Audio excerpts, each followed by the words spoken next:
আর্জেন্টিনার খেলোয়াড় তোর প্রিয় হলো কেমনে বেঈমান?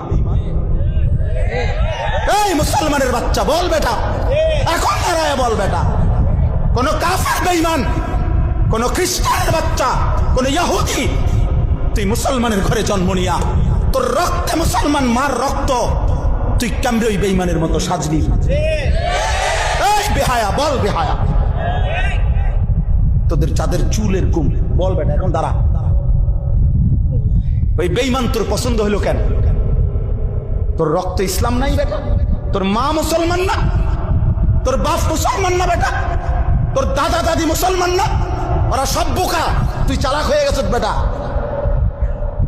তুমি পণ্ডিত হয়ে গেছ। কোন বেঈমানের অংশগ্রহণ করলাম? কেন সাজলা বেঈমানের মতো?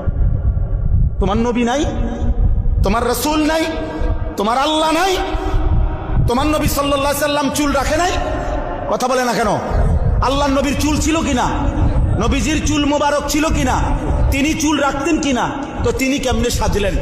এটা আমার পছন্দ হয় না কেন? নবীর সাহাবী সোয়া লাখের চাইতে বেশি সাহাবী, লক্ষের চাইতে, ওনাদের চুল ছিল না মাথায়? তো ওনাদের চুল কেমন ছিল তার কোনো বর্ণনা নাই কিতাবে? তো তুমি দেখো না এটা? তোমার ধর্মকে তুমি এত বড় বেইজ্জতি করলা কেন? তোমার রাসূলকে তুমি এত বড় বেইজ্জতি করলা কেন? এটা কোনো ইনসাফ হইতে পারে? দিন রাত মুসলমানের ঘরে জন্ম নিয়ে মুসলিম হয়ে চুলের উপরে সারা দিন ফ্যাশন, এটা বুঝি একটা কথা হইল? আমার ভাই বল, এটা বুঝি একটা কথা হইল?